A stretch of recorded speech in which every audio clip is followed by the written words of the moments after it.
For the teenagers, it all began with a pint of ice cream. First I took out some Haagen-Dazs, then I took out an iPad. I turned up its volume and projected it to the overhead screen. When I pointed the camera at the top of the ice cream lid, a concerto began, played by a violinist who appeared to be floating above the pint. I brought out a second flavor of ice cream, and now a cellist joined in. The idea is that this concerto is a timer. When the song concludes, the ice cream should be soft enough to scoop and serve, which we did. And as we ate, we discussed the experience. The teens described at first being surprised. They wanted to learn more about what had happened. We talked about how AR is a fun trick to capture someone's attention and then develop their need to know more. But did it generate curiosity about the product or about the technology? We challenged them to think about how AR could be used to capture people's attention and get them to want to know more, not about ice cream, but about microbiology. Hi, my name is Barry Joseph. Today, I'll be speaking with you about work I did when I was Associate Director of Digital Learning at the American Museum of Natural History. Let's see, where was I? Oh yes, ice cream, AR, and microbiology. So this after-school youth program began when I was contacted by Susan Perkins, a museum scientist and curator. She had just received support to build a tour for museum visitors on the theme of health and the human microbiome. Together, we decided to go beyond a standard tour, turn it into an augmented reality game for visitors, and co-design it with youth in an after-school program. That leads us to our question for the day. Can teenagers co-design new digital experiences for museums? To answer it, I will highlight what I now think of as the 6 tools in our digital design toolkit. Let's start with user research. This is any trick you can pull to better understand your end users and what they need. And I'm specifically interested here in what you might call guerrilla research. No big budgets, no months of planning. Just go out there and do it and create data that is immediately actionable. Rapid prototyping. Ask yourself clear and challenging questions, then create something which, when used by a potential end user, helps you land on an answer. Iterative design. I focus here on not knowing at the start what you'll have at the end, on setting clear experiential or learning objectives, then iterating designs that get closer and closer to achieving them. Public piloting. Don't just make something to be explored internally or with peers. Actually, get out into the public and engage your end users as early and as often as possible. Evaluate and document the results. Youth collaboration. That means working with youth in a formalized learning environment as co-designers. And finally, we have team building, both internal and external. These tools will be applied within my new book coming out in 2022 by the American Alliance of Museums, How to Build a Strawberry Pizza, a toolkit for digital design in museums. My goal in the book and today with you now is to show one model of how to combine them all together in a way that often requires chutzpah, vision, a profound comfort with discomfort, and the ability to listen to the public and one's colleagues. So let's start by looking at what MicroRangers was and how it was experienced by museum visitors. Then we will turn to how we worked with youth to develop it. Finally, we will conclude with a test, applying the 6 tools to the case study. Really. So feel free to take public notes in the chat area. Are you ready? Then let's take a look at MicroRangers.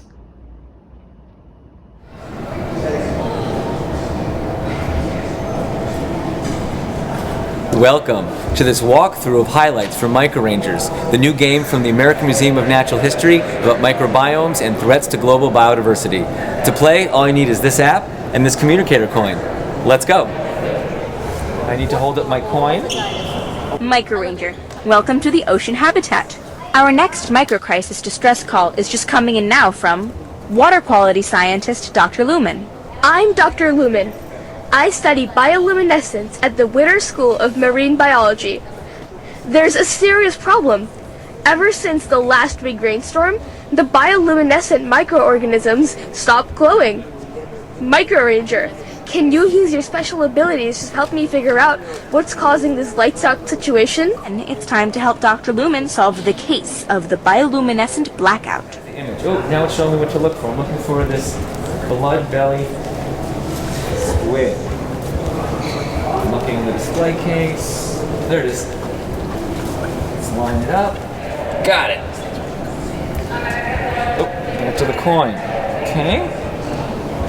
Welcome aboard, MicroRanger. Thank you. Often problems that show up in one part of a habitat originate somewhere else. I think we should start by taking a look at the area around the new school building. Whoa, okay, I have 30 seconds. There's all this pollution, and there's the photobacteria. They glow nicely when there's no pollution around them, but when they're covered, they don't glow. There we go. But if I tap, I can push all this pollution away. Whoa, did you see what happened inside the squid just now? Yeah. When those hydrocarbons were nearby, the squid's bacteria became wheezing and dark. But once the pollution cleared, they could breathe again and lit back up. Perhaps the same thing happened at the school. You completed this mission, and Dr. Lumen is practically glowing with excitement. Now you can use your new experience tackling habitat destruction to save the day in other microbiomes. Now that we got a peek at what MicroRangers was and how visitors experienced it, let's take a look at how we co-developed it with young people. MicroRangers was inspired in part by looking at social media images to better understand our visitors and their needs. I would build a collection over time and then look for themes. Some use the museum as a prop, in which the camera captures a visitor interacting with it, whether physically, like the two on the ends, or narratively, like the couple cautiously eyeing the T-Rex. Some show people interacting with the museum by turning it into a setting. This one shows a man splayed across the floor in the Hall of Gems and Minerals. He wrote, "Very happy to have a ridiculous picture of myself taken in this carpeted heaven. Hash memories, hash minerals, hash childhood, hash gay selfie." The woman on the other side comment, "We found our people." Finally, another type of social media post comments upon or transforms the museum through the juxtaposition of the image and its description. One photo turned this display in the Hall of Gems and Minerals into a gay pride celebration. And this arty photo of a human skeleton in the Hall of Human Origins is simply captioned, "Came for the AC, stayed for the men." There is a lot to say about these photos, but what primarily grabbed me was how playful they were among the visitors and with the museum, and how performative, whether in the halls or for the audience on social media. It left me wondering, how could we leverage these existing practices? More specifically, how could we design an experience that guides visitors to use the cameras in their pockets to play with the museum? Now it was time for Susan and I to build our team. I said there'd be a test, right? We had to build our team. We hired an educational app developer, secured our part-time science educator with the desired biology background, found a graduate student intern from New York University, and brought in a program assistant from the education department.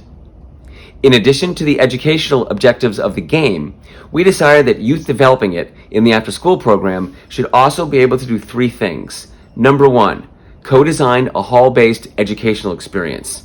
Number two, contribute to the museum's knowledge of how to integrate new digital tools into exhibit-based experiences. And three, expand their 21st century learning skills through learning how to use digital tools to design a mobile learning experience.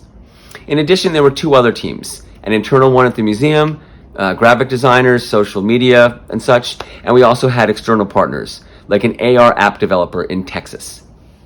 This was the production flowchart. At the top in blue is the research on both microbes and 9 museum exhibits. At the end in red is launch. All we had to do was everything in between. The youth were tasked with developing everything in yellow. Let's go deeper into a few of these now. After learning about microbes and museum exhibits, it was time for the youth to come up with their own augmented mini-games for MicroRangers. We took inspiration from Tokaboka games, those simple, wordless, playful mobile interactives. Working in groups, they were tasked with choosing an exhibit, learning about it, then offering a short pitch about how they might use an augmented reality experience to inform others about the imagined microbial interactions within the depicted diorama. They explored kelp forests, Arctic algae, and deep-sea bioluminescent creatures. They came up with mini-games, which they renamed micro-games, like adding ice cubes to save coral from bleaching, and dragging microbes from a human's intestinal tract to help them digest seaweed. While much was not even close to being scientifically accurate, that wasn't the point. They were learning how to map a game mechanic with a science-based narrative. They were just getting warmed up. We gave them a list of 10 possible sites and challenged them to whittle it down to 5. It was now time for the teens to make significant co-development design decisions. They weighed the pros and cons of each site and brainstormed interactive AR experiences for each one. This included narratives ranging from a fairy with a magical frog to a flatulent buffalo. They evaluated and quantified potential visitor interest in each location, the plausibility of each narrative-based scientific challenge, and the educational potential of each microgame. After much debate and discussion, they got it down to 5 exhibits. We then challenged them to get the list of 5 down to 2 exhibits and their microbes. And they did. Water buffalo and methanogen, coral and zooxanthellae. They made their decisions based on 3 criteria: its potential for fun, for teaching science, and for its integration with an AR mobile activity. They also had to consider how the two would fit together in the prototype. For example, how would players get between the 2 locations? The curriculum design now pivoted to exploring questions like, what does methanogen have to do with how buffaloes digest their food? What does zooxanthellae have to do with coral bleaching? And how do you pronounce their name anyway? At the same time, we explored the stories at each location and how narrative would be explored through each microgame. The youth dug deep into their creative power, thought up new ideas for microgames, and imagined new characters and ways visitors would interact with each exhibit. We provided transparencies, markers, and photos of each exhibit so they could develop mock-ups of how visitors would experience both the augmented characters and the microgames.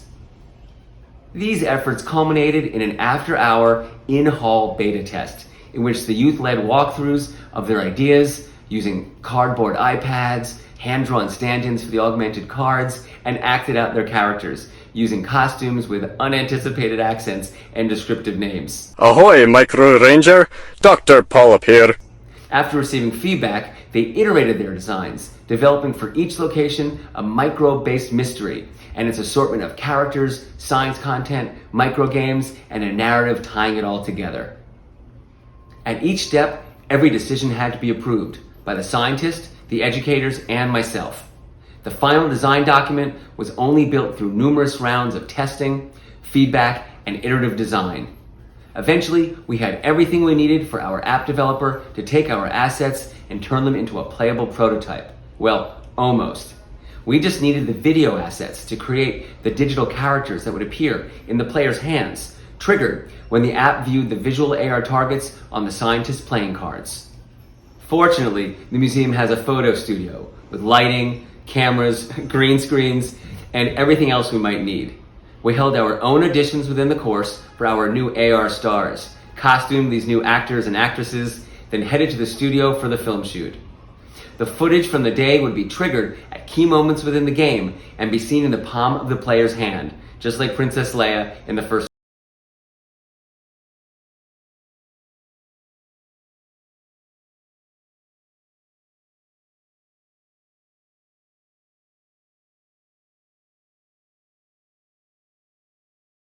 When our developers delivered the beta, we were so excited to test it out. We observed 57 visitors play MicroRangers over a combined total of 10 hours. The evaluation team would scope out the line waiting to enter the museum. Their target, small groups of families with tweens or teenagers. The visitors were offered free entrance to the museum, plus a pass to a special exhibit of their choosing.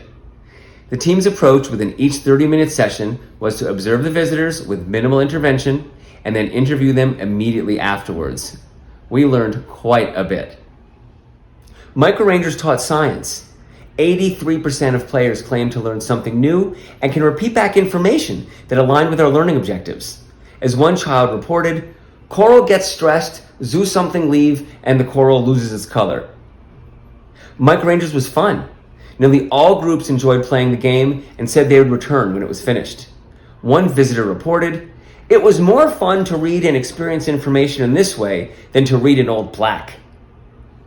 Finally, MicroRangers enhanced their overall museum visit. They said it made the museum more interactive, added technology in a modern way, and provided a focus for their visit. One visitor reported, "This changes your museum experience," while another said it made their experience more precise. After months of research and design, the teens can finally see their ideas realized. Augmented videos of characters they created, location-specific microgames, and more. They critiqued the prototype, then prepared for a final presentation, a gathering of 70 friends and family members to whom they presented both the behind-the-scenes creation story and the full walkthrough. They collected player feedback along the way. For example, the wayfinding still seemed to be off. It just wasn't clear to players how you got from the buffalo exhibit to the coral reef. In our last after-school session, we asked the youth to predict the future of MicroRangers. One said, kids will be begging their moms to play. And another said, the future for MicroRangers holds great things, but there will always be room for improvement. The prototype convinced the museum there was something worth pursuing here.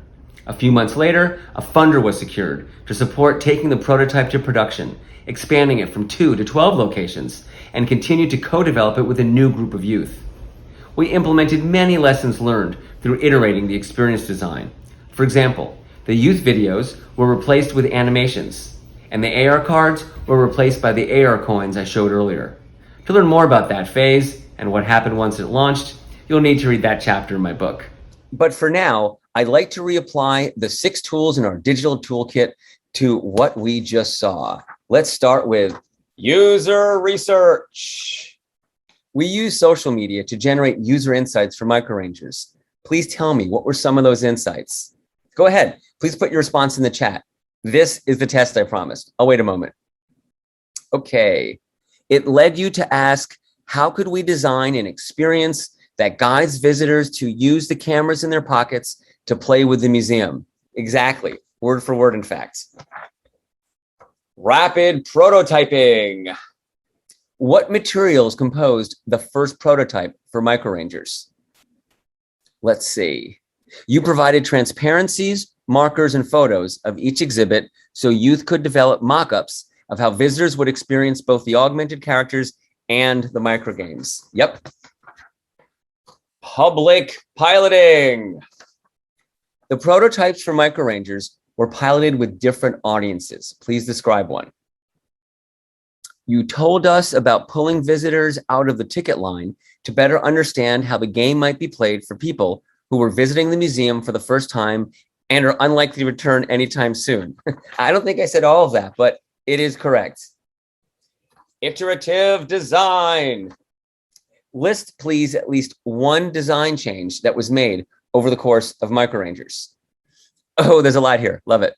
Replacing live videos of teens with animated characters. Yep. Using the AR coin instead of paper cards. Indeed. And removing the flatulent buffalo. Yes, but I never said that. Is someone out there reading the draft of my book? Then we have team building, but I'm watching the clock, so I think we're going to pass this one for now. So we have time for youth programming. This is the last one. When I began, I asked the question, can teenagers co-design new digital experiences for museums? I'm going to let you answer that now for yourself.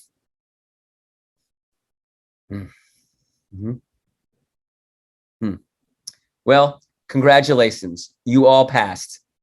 I hope this case study was of interest, but more importantly, that you found value in the 6 tools of digital engagement. How can they help you understand your current work? What might you build with them? Finally, I hope you take away the message that was so core to MicroRangers, and remember, small things can make a big impact. Thank you.